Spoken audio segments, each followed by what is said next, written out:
Welcome, everybody. Great to see you here today on this beautiful day. I know there's lots that you could be doing outside in this beautiful day, and having you here is a real honor. I want to tell you stories of Oakwood using some prompts from Woodland Cemetery. So we'll be covering a few Oakwood notables and saying a few things to provide some color about their lives. We'll be focusing on only a handful of people really from Oakwood. We have a more comprehensive reference with profiles of lots of other people in Oakwood available. So if I don't get your favorite person, maybe the brochure that's available for you will help. I do want to color outside the lines a little bit and also discuss some honorable mentions from Oakwood. So these are people that were not Oakwood residents per se, but have maybe just a degree of separation from Oakwood. And I think you'll enjoy hearing about them. Well, let's cut to the chase. The graves of Wilbur and Orville Wright are the most visited in Woodland Cemetery. There's 3 tall flags by their family plot, so it's easy to find. Undoubtedly the most visited gravesite in Woodland Cemetery. So let's head over this way to section 101. You probably know the story of the Wrights to some degree. Their story has been well documented. A bicycle craze swept the United States in the 1890s with the development of the so-called safety bicycle and the pneumatic tire. And so that gave rise to everybody wanting to have bicycles, including Catherine Wright and her friends. Wilbur and Orville got into the act and made their bicycle shop, entered the bicycle business in 1893, and here's a list of the bicycles that they offered a couple years later. The Wrights became very interested in flight, and in the latter part of the 1890s, they read up on everything that they could find about flying. And in 1900, they built a large glider. They took it to Kitty Hawk, North Carolina, because they learned that it had an ideal mix of wind for lift, sand for hard landings, the inevitable hard landings they'd have, and privacy, so that they could work without prying eyes, possibly stealing their ideas. Writer David McCullough wrote this excellent book, a biography of the Wrights.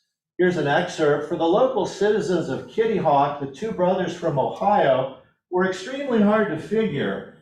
One citizen named John T. Daniels said later, "We couldn't help thinking they were just a pair of poor nuts." They'd stand on the beach for hours at a time just looking at the gulls, flying, soaring, and dipping. Gannets, the giant seabird, with wingspread of 5 to 6 feet, seemed their particular interest. They would watch the gannets and imitate the movements of their wings with their arms and hands. They could imitate every movement of the wings of those gannets. We thought they were crazy, but we just had to admire the way they could move their arms this way and that, and bend their elbows and wrist bones up and down, every which way, just like the gannets. Learning the secret of flight from a bird, Orville would say, was a good deal like learning the secret of magic from a magician. And here's one of the most famous photographs in history. This is the moment of takeoff when they first flew their powered airship. They moved to Huffman Prairie outside of Dayton to refine flying, get better at it, develop better airplanes. Here they are out there at Huffman Prairie, which looks very much the same nowadays. Improvements in their flying led to their Flyer 3, and this is the plane that the Wrights said, "We've finally done what we set out to do."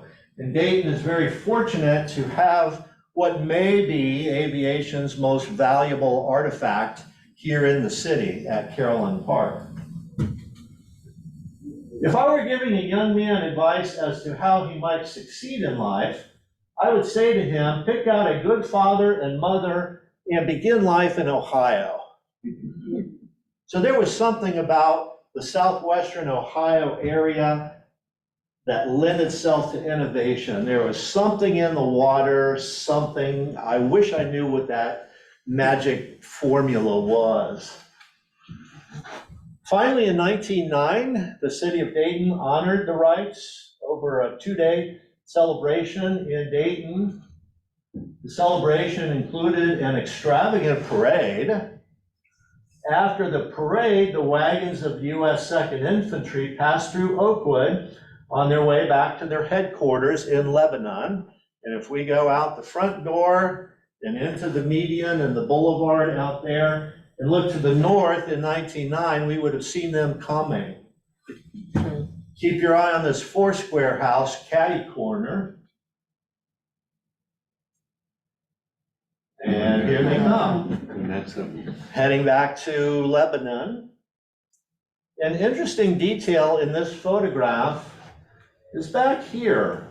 That's the top of a water tower in West Oakwood. And by golly, the Wrights later built Hawthorne Hill right there next to that water tower. They might have had the best water pressure in Oakwood. Unfortunately, Wilbur died before the new house was complete. Here's his funeral procession coming up the main entrance at Woodland Cemetery. He never lived in Oakwood, but in the spring of 1914, Orville, Catherine, and their father moved to Hawthorne Hill in Oakwood. And here's the three of them on this porch right here that overlooks Park and Harmon Avenue over there at the corner. Let's move over here to the Patterson Knoll. John H. Patterson is probably the second most famous Oakwood resident interred at Woodland Cemetery. He was born in 1844 on Rubicon Farm to Julia Johnston Patterson and Jefferson Patterson. This is a look across Rubicon Farm. Present day vantage point would be the notable landmark of Flanagan's Tavern down on Stewart Street. So we're looking across where the National Cash Register factories would later be. We're looking at Brown Street over here, what's now Far Hills Avenue, the Far Hills of Oakwood in the background, and Flatiron Point later to become 5 Points, which some Oakwood residents may be familiar with. One of John H. Patterson's tasks during his boyhood was to serve mid-morning pie and coffee to field workers as they gathered for breaks under the shade of the enormous Patterson elm, which marked the northernmost boundary of Rubicon Farm. For your reference, this is the present-day intersection of Stewart Street and Brown Street. So just Holy Angels Church would be off to this side somewhere. As he grew, Patterson performed other tasks that were commonly needed on the farms of the day: cutting hay, raising corn, gardening, and tending the livestock. He later recalled, the pigs got into the garden most every day and I had to chase them out. There was a good rail fence around the garden and I couldn't understand how they got in. Finally, I discovered the leak. It was an old hollow log over which the fence had been laid. The pigs crawled through the log. We pulled the log out into the pasture and relayed the fence. Along came the pigs. They crawled through the log and were much surprised to find they were not in the garden. So they kept on crawling through the log over and over again until they were too big to get by. Good story. Among the many regular guests at Rubicon Farm was John H.'s friend Charlotte Lottie Reeve, who was born in Dayton in 1855. She was also a regular visitor at Runnymede, which stood nearby on high ground just southwest of the Five Points intersection. That was the home of George and Eliza Houck and their children. Charlotte sometimes spent her weekends there. The Houcks had 3 children, including Daisy, Thruston, and Kitty. Charlotte recalled an event at Runnymede. We were asleep in the early morning in the bedroom over the library. A peculiar metallic clattering footstep on the stairway made itself heard and woke us up. It was not a 2-footed footstep, but a 4-footed one. Well, the explanation came when a small Shetland pony with Kitty on his back poked his shaggy head in at the bedroom door. She had ridden him in from the barn, up the flag walk, into the hall, up the stairs, and there she was. It was not the usual way for the Houck family to go upstairs, but that made no difference. It was new and different, and the pony did not seem surprised. In the 1880s, Thruston and Kitty became acquainted with a sister and brother from the Talbot family of Cincinnati. On separate occasions, in 1887, brother and sister married sister and brother. Thruston married Lily, and Kitty married Harry Talbot. These two, Kitty and Harry, later resided at Runnymede, and Harry became the first mayor of Oakwood in 1908. Wow. Harry was to become a successful civil engineer and businessman. Kitty Catherine Houck Talbot was a gifted singer and highly regarded philanthropist. We'll get back to them in a bit. Let's move over here to section 102, where the Barney family plot is. In the 1850s, the former school teacher, Eliam Barney, became highly successful as a manufacturer of railroad cars. He was the first business, his was the first business in Dayton to bring in substantial amounts of money from outside the city. So this was the beginning of Dayton as an industrial powerhouse, a center of manufacturing, because up until then, money in the city was kind of changing hands in the city, and no serious amount of money was coming in from the outside to fuel the growth. Barney became Dayton's first industrial hero. He was an inspiration to many people, and including John H. Patterson, and Patterson looked up to him for a number of things. Patterson also borrowed his idea of establishing a school of instruction for his salesmen. John H. Patterson attended Miami University for a while, served briefly in the Civil War, then completed college at Dartmouth College in New Hampshire. He came back to Dayton and he couldn't find a job that satisfied him, and he settled for one as a toll collector on the Miami and Erie Canal. This was his office. He sold coal as a side business. If we are down at the main library at 3rd and Patterson at that corner and looking south at the opposite corner, that's where that little office was. Patterson became a member of Dayton's Saturday Club, which formed in 1870 and was perhaps the most notable club in Dayton. Here's a look at Dayton in 1870 and Patterson's canal office in this area somewhere. The Saturday Club gathered during the winter at the club members' homes. Members took turns giving written or spoken presentations about the topics of the day. One member wrote, at times quite animated and even heated discussions followed the paper or talk, because they talked about everything, including politics and religion. Here's an example from later years, a paper written by Alfred Thomas, who was one of John H.'s very good friends. Eugene Parrott was also a charter member of the Saturday Club. Eugene and Henrietta Parrott lived in present-day Oakwood at their Briar Hill estate. Eugene was the second mayor of Oakwood. So Briar Hill stood up here. Unfortunately, it burned down, the home, in the 1960s, I think it was. And there's a modern house there now, modern by my standards. But you still see along what's now called Oakwood Avenue, this gateway to Briar Hill. A member of the club later recalled Eugene Parrott, the most distantly related member of the club in miles, came regularly from his beautiful home on the hills of charming Oakwood through storm and snow. His responsive and jolly chuckle lingers in the memory of us all.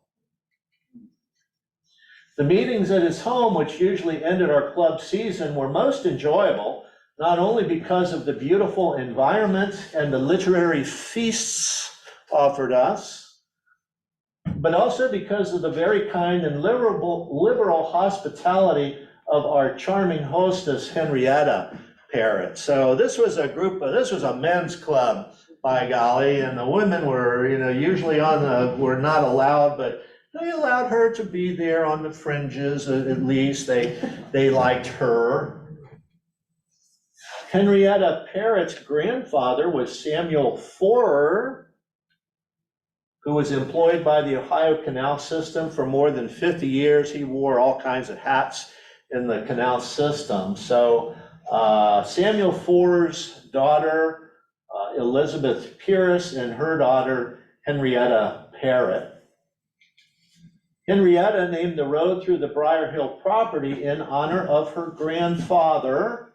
And so this is a map showing the contoured area, showed the Briar Hill estate land holdings here. So to get your bearings, this is Park Avenue, Hawthorne Hill right in here. And this is where the road turns to Brick and comes through. This was formerly called Forer Road.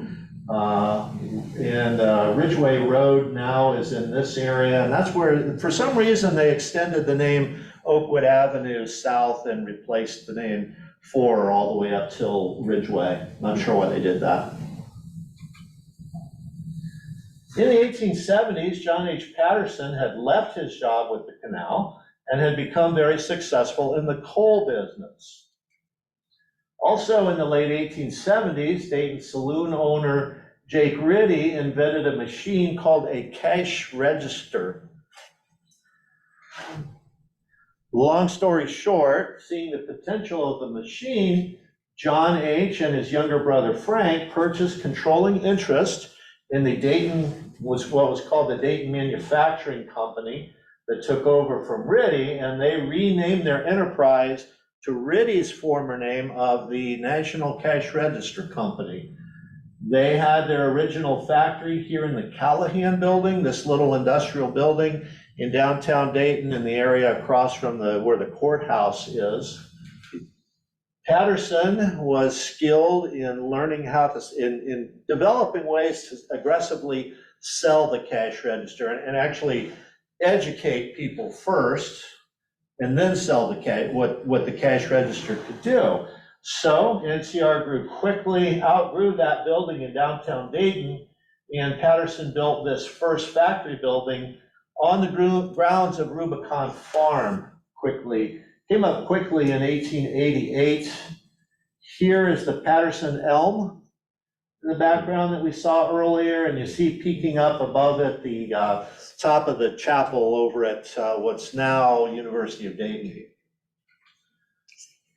While making worker welfare efforts in the 1890s, Patterson decided to improve the appearance of the factory grounds and the surrounding neighborhood. He thought this was somewhat of an industrial eyesore at the time. Here's the Patterson elm again, by the way. We're looking across Brown Street from the area just a skosh north of the Holy Angels Church. In 1896, he called upon the expertise of John Charles Olmsted, a talented landscape architect from outside of Boston in Massachusetts. Olmsted came to Dayton, began decades of work here. His company later did more work. It's remarkable how much work the Olmsted firm did here in National Cash Register, Hills and Dales Park, Patterson's house, Kettering's house, Deeds' house, the National Cash Register golf course. They had an integrated park plan for the city. Olmsted's work could use a little more attention. There's wonderful resources, fortunately, available for that, for documenting that. John Charles Olmsted and his firm directed many landscaping improvements to the NCR factory grounds over the years. So here's a nice shot. And it's high enough, I'm wondering if somebody climbed the tree. It's looking over the improved grounds. Olmsted's 3 basic rules were: avoid straight lines, make your garden beds curvy, plant in clusters, and leave lots of open space. So National Cash Registers started becoming a very nice place to work. Patterson also set his sights on reforming what he saw as corruption in the Dayton city government. At that time, many cities had political bosses who controlled aspects of local politics from behind the scenes. You may have heard of Boss Tweed in New York, an infamous boss there. Cincinnati had this alleged boss, George Cox. In a speech in 1896, Patterson stated, "We must abolish the boss. It is much our duty to do it as it would be to drain a swamp and protect the health of our city." Patterson began a long-standing battle with the City of Dayton Council, and especially Doc Lowe's and Jim Arnold, who Patterson considered to be the behind-the-scene bosses of the council. So it was common back in the day for bosses to have hands in gas, electric utilities, street railroads. They could help get what they wanted done if they had some influence over the council. So there was no scarcity of corruption in politics back in the days. We'll get back to that fight in a little bit. Let's go over here to Charlotte Reeve Conover's grave.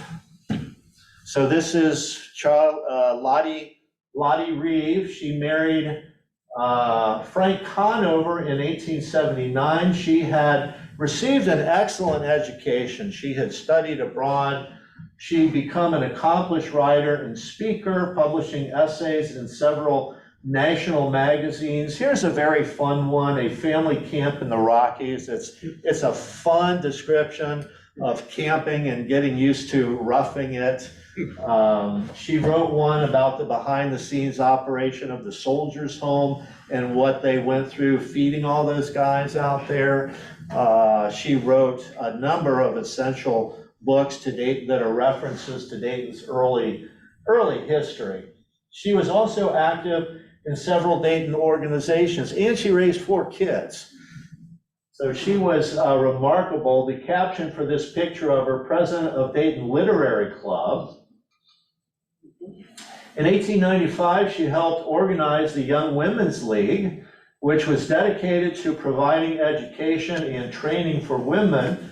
The organization purchased a building in downtown Dayton for its meetings, shown here in later years, and the league held regular fundraising events to help keep up with payments on the building and other expenses.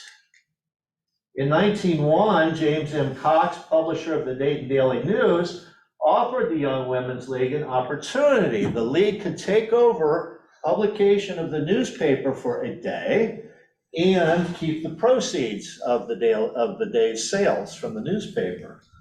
So Lottie became editor-in-chief of the special edition. She assembled a team of dozens of writers and reporters from among the Young Women's League, and they cranked out an impressive 40-page edition of the newspaper.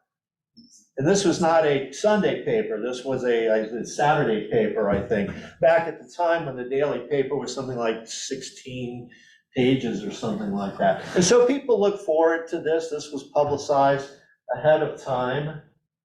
This edition included letters from President McKinley, Vice President Theodore Roosevelt. The issue also included previously unpublished poems by Rudyard Kipling and Paul Laurence Dunbar. Also included were articles from various other contributors across the country and letters of congratulations and support from notable people, local and national. And it included a letter from Mark Twain, who the headline reads, "Mark Twain wishes to join the Young Women's League." And he said, "You have all the elements of the universal brotherhood, but an important one, the sinner. Mind, he is the largest element of all. What you lack in order to be complete is an abandoned sinner, an old professional. Would I do?" Sales of the special issue brought the Young Women's League more than $1,800, equivalent to $65,000 in 2024 money.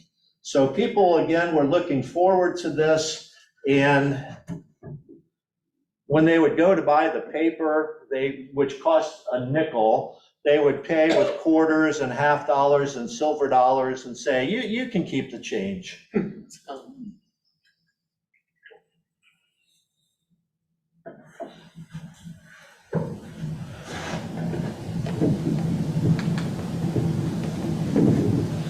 In early 1906, Patterson began acquiring substantial portions of land in the area that was to become Hills and Dales Park, shown on this illustration from 1913-ish, 14, something like that. So Hills and Dales Park used to be enormous and extended to the south of Dorothy Lane. Here is South Dixie to get you oriented. Calvary Cemetery, present-day Far Hills, Little Oakwood here, and not a whole lot going over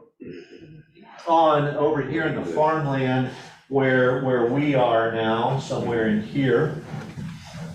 Patterson called again upon John Charles Olmsted, who came to town, helped Patterson select which parcels of property to actually purchase, and helped him plan the streets and especially the bridle paths, which were very important. Patterson helped plan the layout of the park. Olmsted worked extensively on the project and regularly consulted with Patterson, who frequently changed his mind about the arrangements of the park. So Olmsted had his hands full dealing with kind of a flighty John H. Patterson. He was distracted by a lot of other things. He kind of went off the rails, frankly speaking, in this time frame. Olmsted later wrote in his notes that getting Patterson to agree with his ideas sometimes required Olmsted to subtly convince Patterson they were actually his own ideas. Anybody know anybody like that? It's not a good idea unless they thought of it. And so you got to kind of work around the bullseye with them for a while until they say, "Hey, how about this?" Mr. J.H. Patterson is full of affairs and a very busy man and has acquired a quick on the trigger way of deciding things. He is influenced by the advice of a recognized expert, but he prefers to have it presented to him like a pretty autumn leaf falling in his path, in which he picks up and makes his own.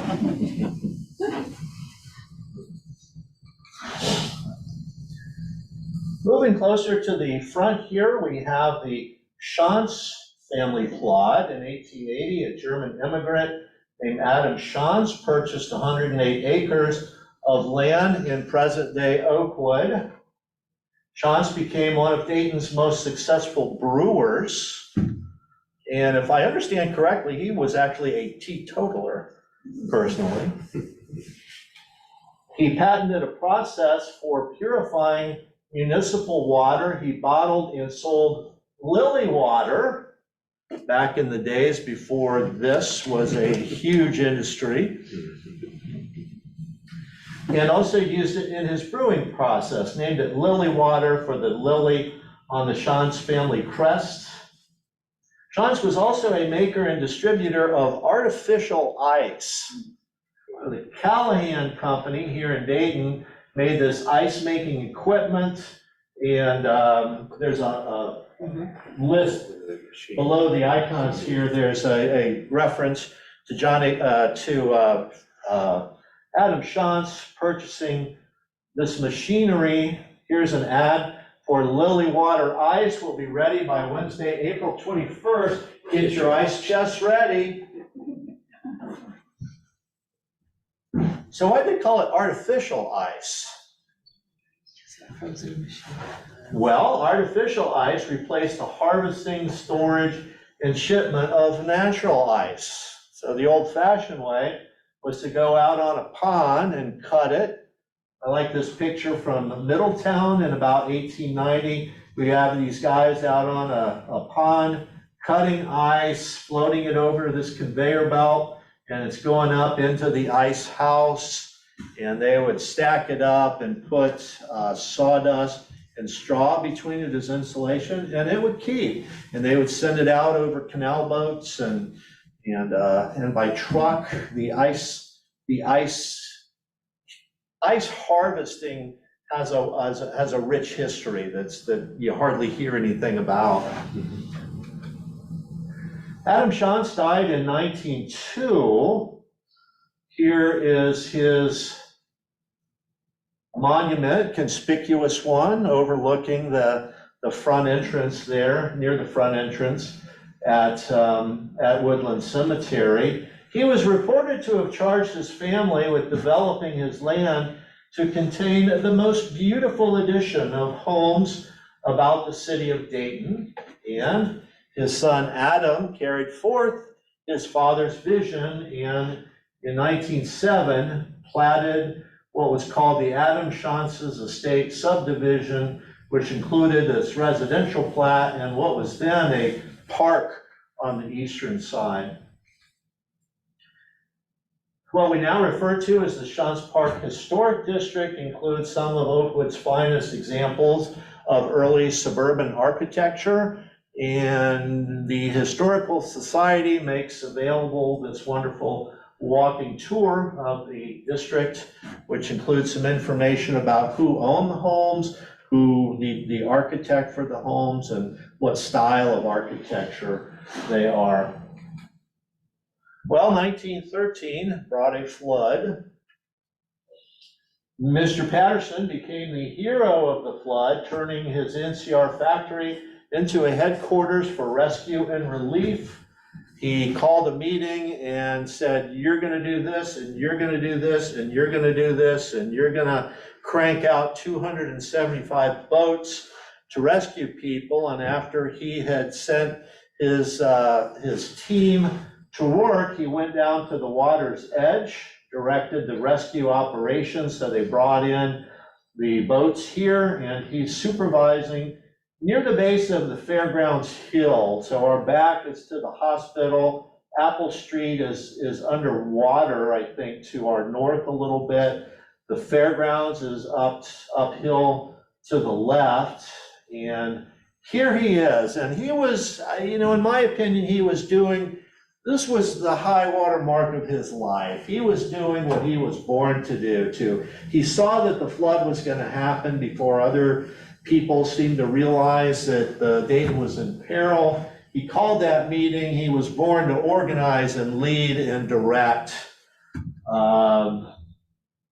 This also helped to get him out of some the conventional ideas. This helped get him out of some legal difficulties that he was in at the time, but he undoubtedly saved the lives of hundreds of his fellow Daytonians.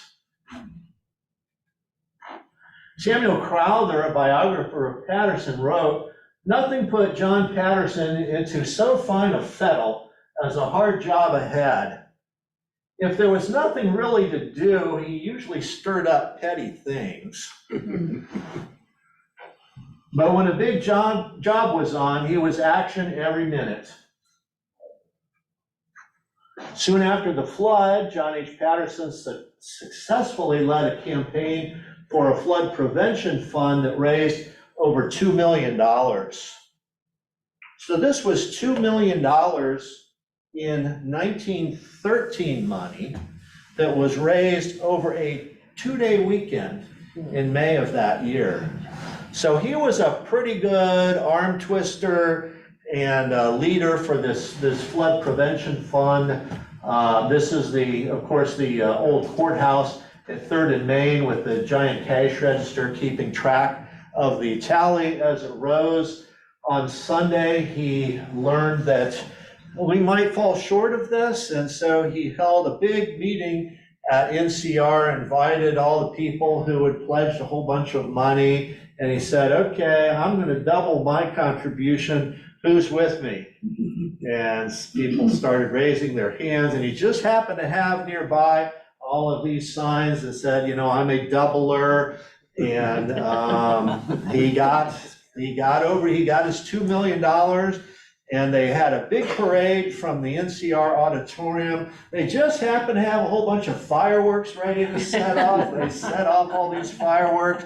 The streets were lined with all these people, and they came downtown and had a grand celebration on Sunday night.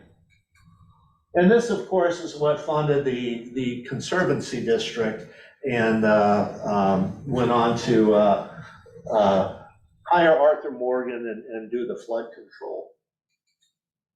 Charlotte Reeve Conover, his friend, later wrote, in those dark days when Dayton was emerging, dripping and mud-soaked from the calamity which had overtaken her, where were the city officials?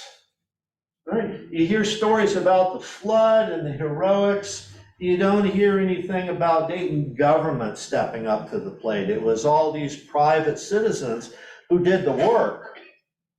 Well, in the meantime, Patterson was working behind the scenes. He had hired people to do studies and whatnot, and the flood became pivotal in his efforts to reform the governance of Dayton, get rid of the old council and their members being elected by the wards and serving all the special interests in their wards.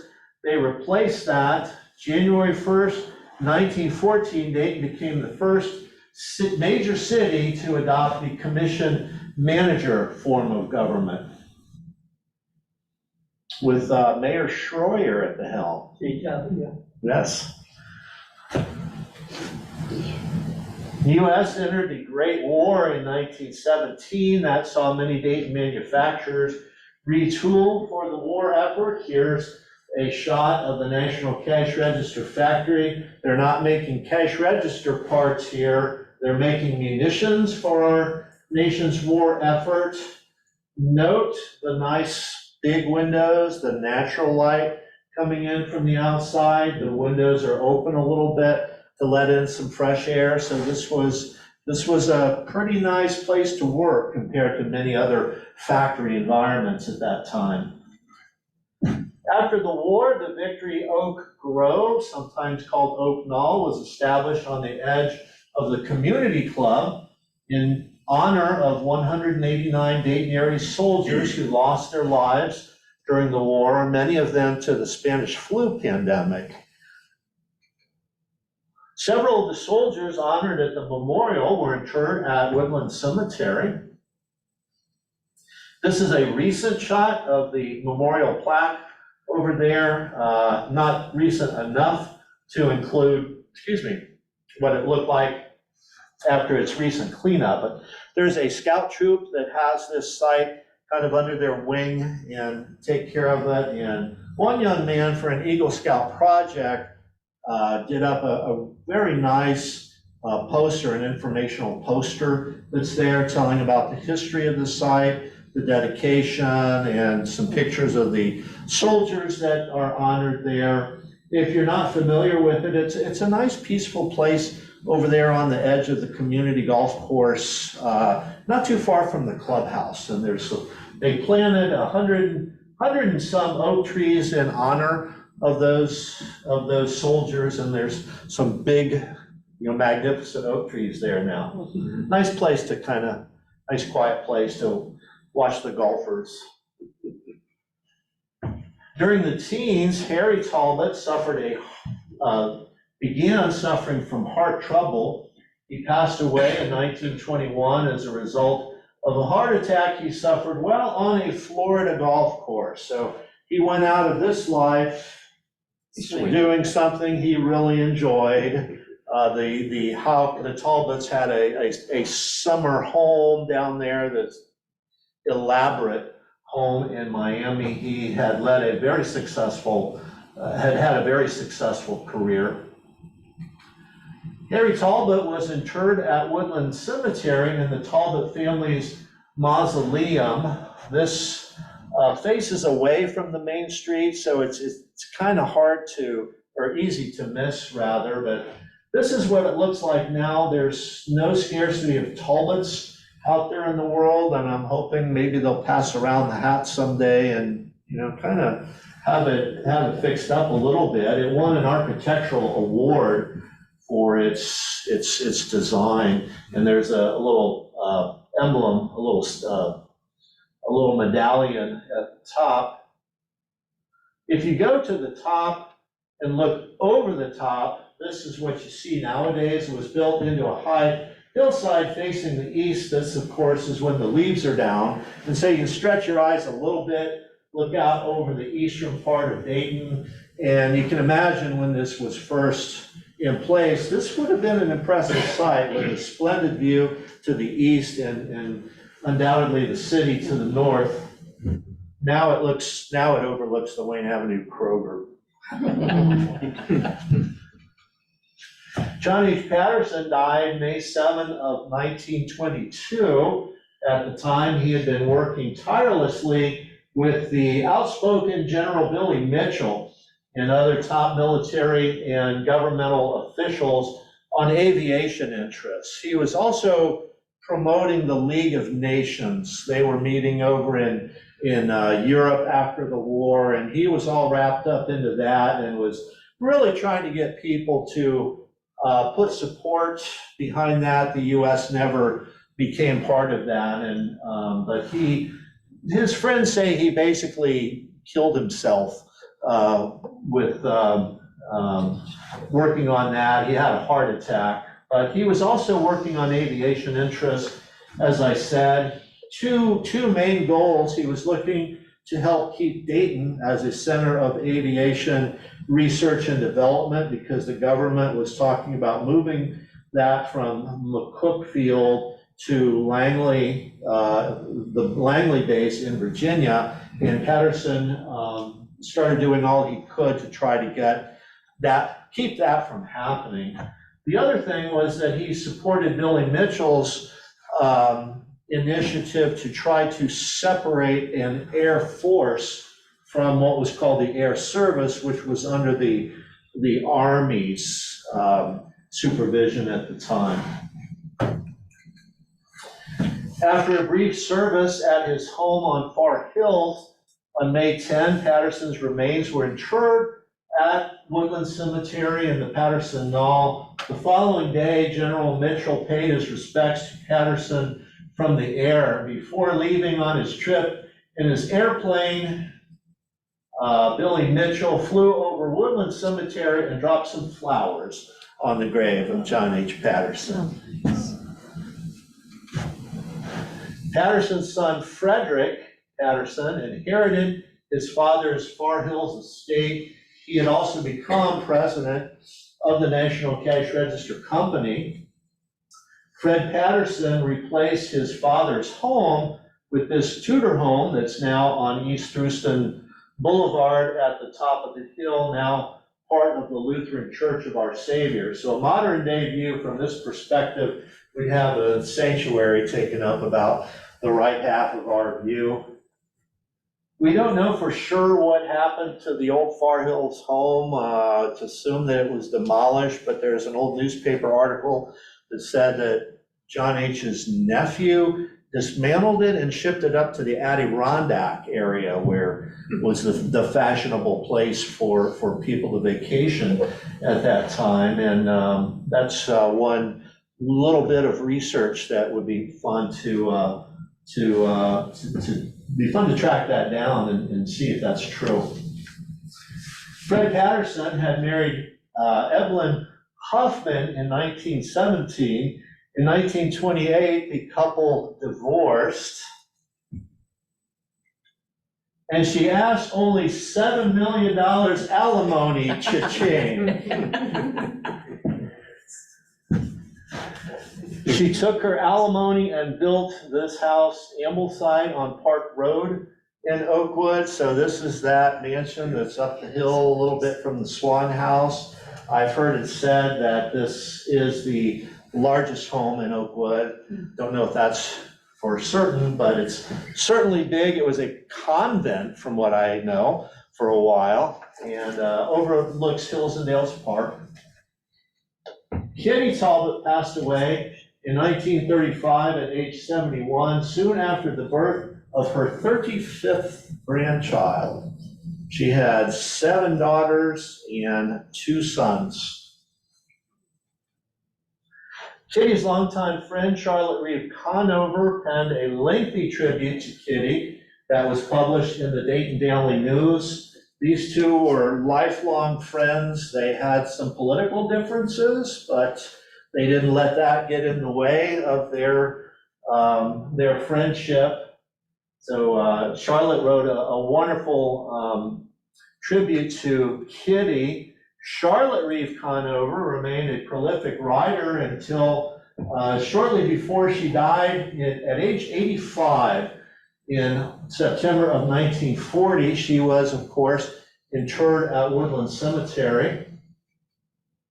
Before her passing, one of the Dayton newspapers sent a reporter to visit with her and subtly obtain information from her that could be used in writing her obituary.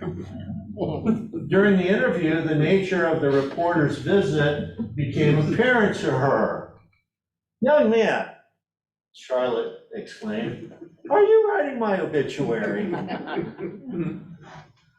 He sheepishly admitted that he was. "Well, why didn't you say so in the first place?" she responded. "I've got it all written out."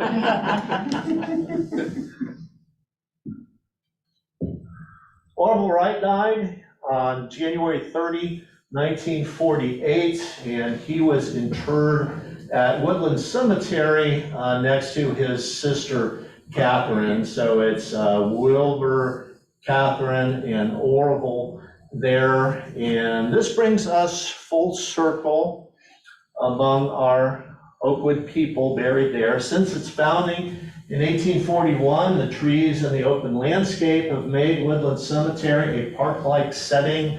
It has long served as a place of recreation. The cemetery remains a legacy to the Miami Valley area and its history, and it continues to be a beautiful and peaceful destination for visitors to enjoy, especially this time of year when the trees are displaying their wonderful color. Well, the Society is observing its 50th anniversary this year, and so if you're not already active in the Society, please consider being so. You don't have to be an expert in local history to join, but hopefully if some of this piques your curiosity, you can certainly learn more by participating.